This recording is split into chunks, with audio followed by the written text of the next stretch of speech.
Nothing.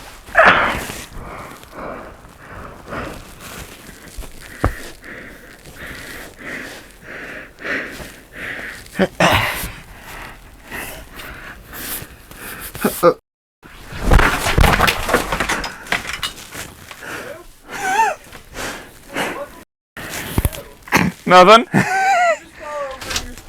you okay? Yeah, I'm fine.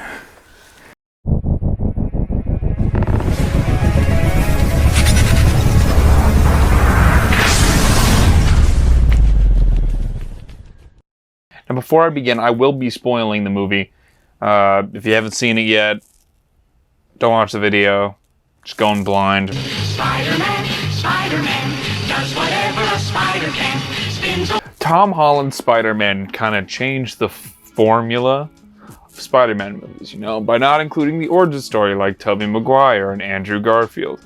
And they focused mainly on Spider-Man with other MCU heroes, mainly Tony Stark in, you know, Civil War, Homecoming, Infinity War, and Endgame. This makes Spider-Man feel more like a side character in all of these movies.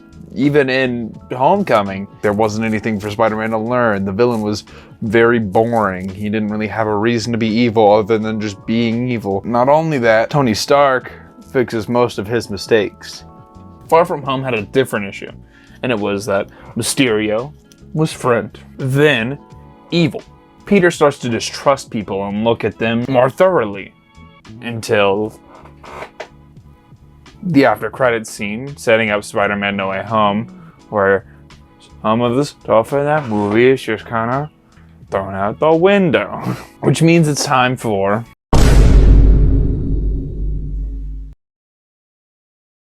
I'm gonna be sharing the entire film's plot here, so if you don't want to hear it again, skip to here. It's whatever you want to do. No Way Home starts where Far From Home ended, and that is everyone knows that Peter Parker is Spider-Man. He then basically has to go into hiding, so there causes stress that people, you know, attack him. Also, his friends need constant protection from other civilians who support Mysterio and try to attack Peter Parker's friends because it's New York and they want to terrorize people. After Matt Murdock, you know, Daredevil shows up and clears Peter's name, Peter wants his friends to have a life where they don't have to be like remembered as the friends of Spider-Man, and also have all the benefits like you're friends with Spider-Man, and all the downsides like you are constantly berated and attacked by everyone. And this leads to the pushing point where the most mundane thing in the movie happens, and it's that they didn't get into college. Oh no. So Mr. Peter Parker goes over to the Magic Man. And the Magic Man is like, I have a spell and I can use that spell. And then he uses the spell, and then Peter's like, oh, can these people remember actually? Like a fucking moron.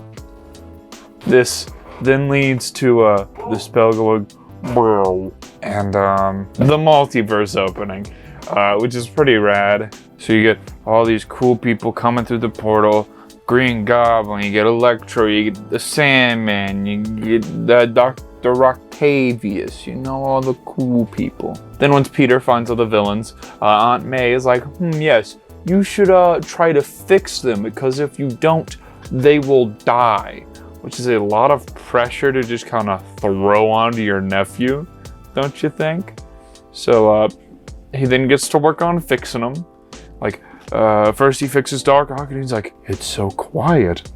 It's been so long since I've heard the voices. I almost forgot what it was like, you know? It's radical.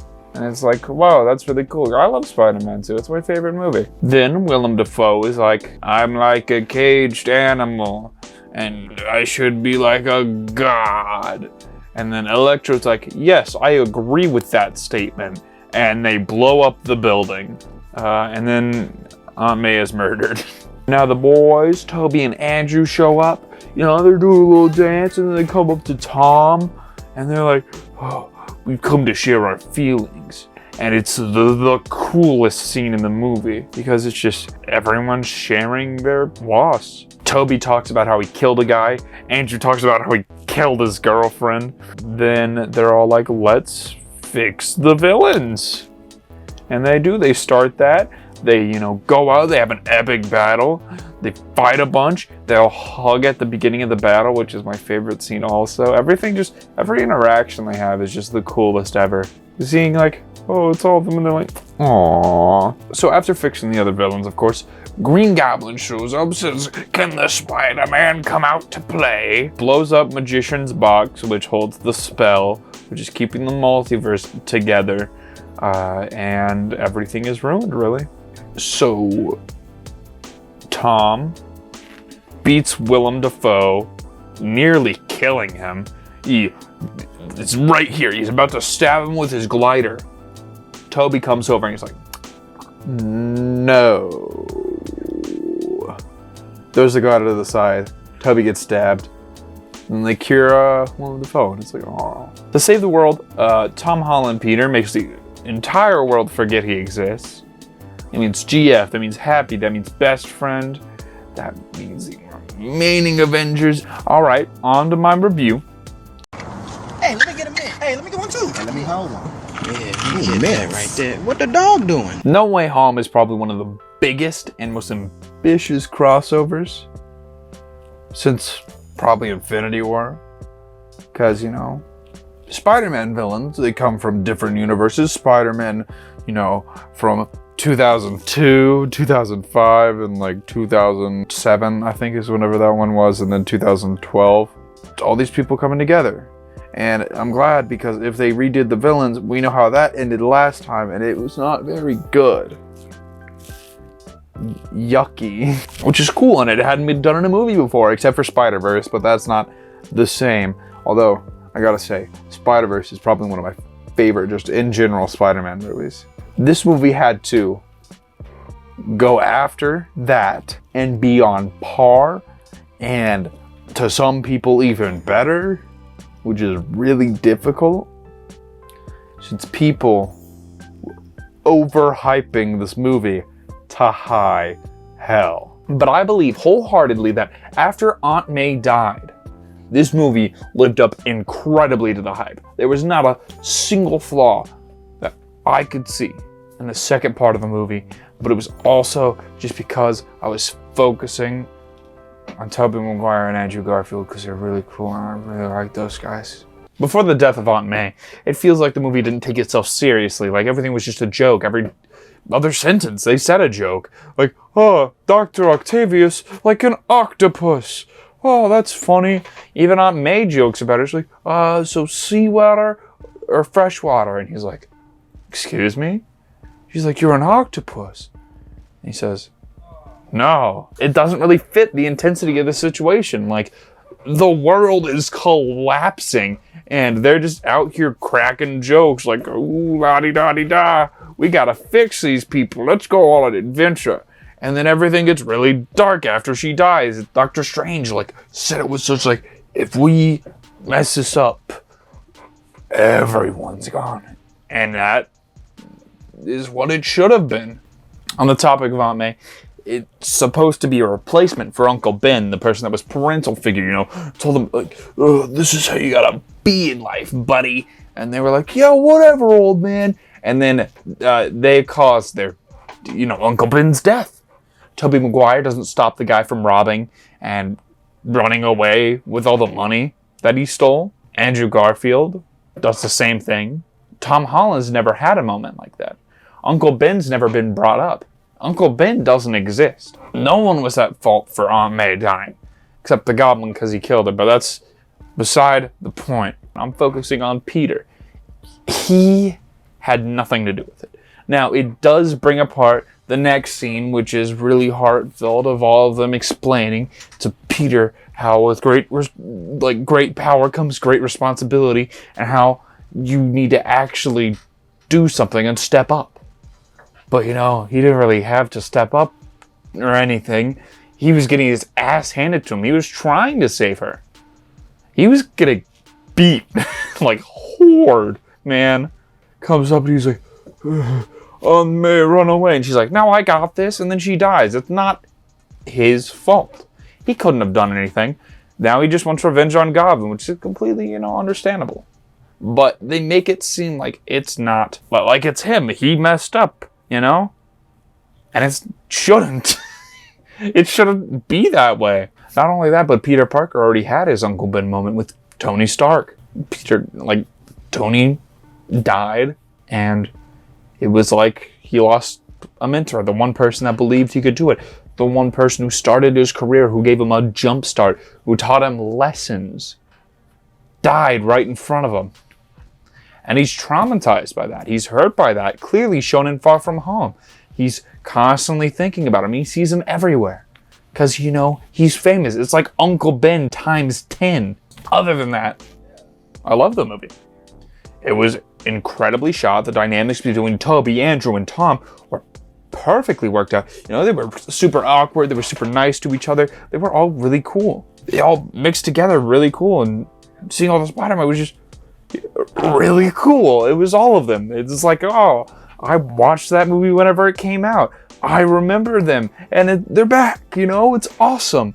It feels incredible to see them again on the big screen. Norman transforming into the Green Goblin, all the shots of, you know, close-ups of Peter's face, him experiencing the spider sense, and him freaking out, trying to figure out what's going on. That's awesome. That was incredible. Willem Dafoe, his face, like him constantly smiling, his eyes changing color. It was just a really subtle thing that was really, really cool. And whenever Peter's just beating on him in that hallway, and he just smiles back at him, you can see Peter like, he's drawing him back. He's like, whoa, I'm not gonna be able to do this alone. And then he gets pushed through 18 floors of concrete. And it's like, okay, that's cool. That's incredible. It's like, whatever thing in my brain liked that. The lizard grabbed Peter from the window, threw him back inside. It was like, it was choreographed, but the villains didn't really do anything to explain to each other. They were just that on sync. So with that, I'm going to give the movie a 9 out of 10. It was incredible. The positive stuff heavily outweighed the negative. Just seeing all the Spider-Men, all the villains come back, all the camera work, all the, I don't know, everything seemed choreographed perfectly.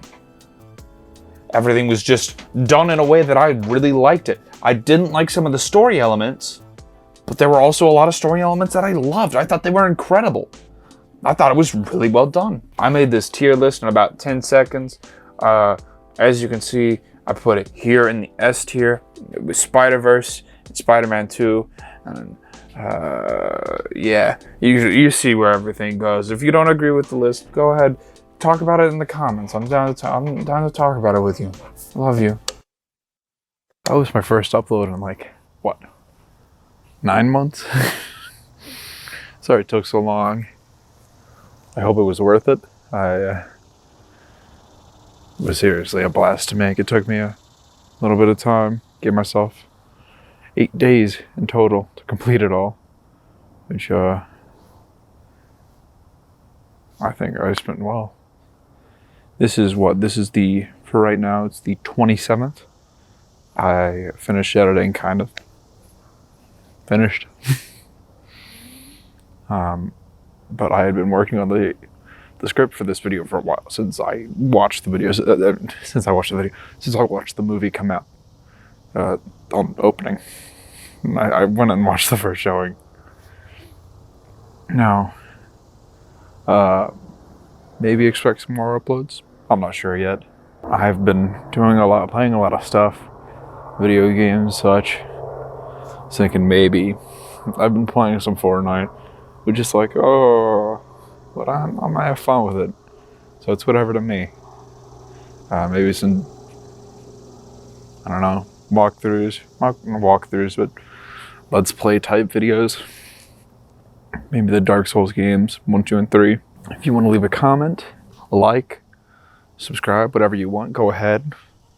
I'll gladly continue conversations about the movie in the comments. I'm just excited about the movie, to be honest, but there were some downsides, of course.